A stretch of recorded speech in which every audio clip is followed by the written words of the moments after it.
বাংলাদেশের কুষ্টিয়ার কুমারখালীতে রবীন্দ্রনাথ ঠাকুরের মুরালে কালি লাগিয়ে ছবি বিকৃত করার অভিযোগ উঠেছে। বিকৃত করা হয়েছে বিশ্বকবির নামের বানানো। সোশ্যাল মিডিয়ায় কালি লাগানো ছবিটি ছড়িয়ে পড়লে বিষয়টি জানাজানি হয়। ছবি প্রকাশ্যে আসতেই ক্ষোভে ফুঁসে উঠেছেন রবীন্দ্রনাথ ঠাকুরের ভক্তরা। এই ধরনের স্থাপত্যে কড়া নজরদারির দাবি জানিয়েছেন তারা। ছবি বিকৃত করার পাশাপাশি দেখা গেছে দীর্ঘদিন মুরাল ও তার পার্শ্ববর্তী এলাকার কোনো রক্ষণাবেক্ষণ হয়নি। জাল ও নিম্নমানের ওষুধের কারবারের অভিযোগে এবার ফুলবাগানে বিসিরায় শিশু হাসপাতালের উল্টো দিকে থাকা একটি ওষুধের দোকানের লাইসেন্স বাতিল করল স্বাস্থ্য দপ্তর। একই সঙ্গে গত মার্চে গুণগত মান যাচাইয়ের পরীক্ষায় ফেল করা 104টি ওষুধের যে রিপোর্ট প্রকাশ করেছিল সিডিএসসিও, এবার তারই তালিকা প্রকাশ করল রাজ্য ড্রাগ কন্ট্রোল। রাস্তার ওপারে বিসিরায় শিশু হাসপাতাল আর রাস্তার এপারে দোকান খুলে দিব্যি চলছিল জাল ও নিম্নমানের ওষুধের কারবার। কলকাতার ফুলবাগানে বিসিরায় শিশু হাসপাতালের মূল গেটের উল্টো দিকে থাকা সেই ওষুধের দোকানের লাইসেন্স বাতিল করল স্বাস্থ্য দপ্তর। রাজ্য ড্রাগ কন্ট্রোলের তরফে নির্দেশিকা প্রকাশ করে জানানো হয়েছে, ব্যবসার কোনো নিয়মই মানা হয়নি এই ওষুধের দোকানে। নিম্নমানের ওষুধ, নামী ব্র্যান্ডের জাল ওষুধ, মেয়াদ উত্তীর্ণ ওষুধ রাখার অভিযোগ ওই দোকানের বিরুদ্ধে।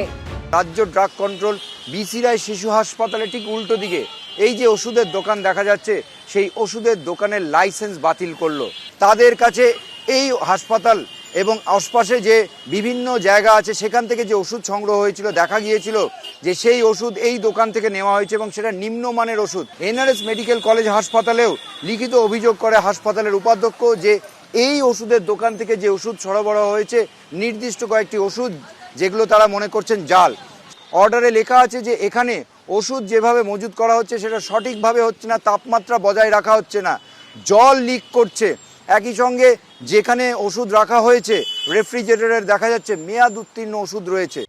এই ওষুধের দোকানের বিরুদ্ধে প্রথম সন্দেহ প্রকাশ করে এনআরএস হাসপাতাল। এনআরএস হাসপাতালের তরফে রাজ্য ড্রাগ কন্ট্রোলে অভিযোগ জানানো হয় ওই দোকানের বিরুদ্ধে। একাধিকবার ওই দোকানে হানা দেন রাজ্য ড্রাগ কন্ট্রোলের আধিকারিকরা। শোকজ করা হয় মালিক কর্তৃপক্ষকে। শোকজের জবাবে সন্তুষ্ট হয়নি রাজ্য ড্রাগ কন্ট্রোল। অভিযোগ এরপর শুনানির জন্য রাজ্য ড্রাগ কন্ট্রোলের তরফে তিনবার তলব করা হয় মালিক কর্তৃপক্ষকে। প্রত্যেকবার হাজিরা না দেওয়ায় শেষমেশ সমস্ত সাক্ষ্য প্রমাণ সমেত দোকানের লাইসেন্স বাতিলের সিদ্ধান্ত নেওয়া হয়। গোটা ঘটনায় দোকান মালিকের সঙ্গে যোগাযোগের চেষ্টা করা হলেও কোনো জবাব মেলেনি, কোনো মেসেজেরও উত্তর দেয়নি মালিক কর্তৃপক্ষ। গত মার্চে গুণগত মান যাচাইয়ে ফেল করা যে 104টি ওষুধের রিপোর্ট প্রকাশ করেছিল সিডিএসকো, এবার তার তালিকা প্রকাশ করল রাজ্য ড্রাগ কন্ট্রোল। বিজ্ঞপ্তি জারি করে রাজ্যের সমস্ত সরকারি বেসরকারি হাসপাতাল থেকে শুরু করে হোলসেলার ও খুচরো বিক্রেতাদেরও এই সমস্ত ওষুধ ব্যবহার ও কেনাবেচা বন্ধের নির্দেশ দিল রাজ্য ড্রাগ কন্ট্রোল বিভাগ। এই 104টি ওষুধের মধ্যে রাজ্যে 2টি ল্যাবে ফেল করেছে 28টি ওষুধ।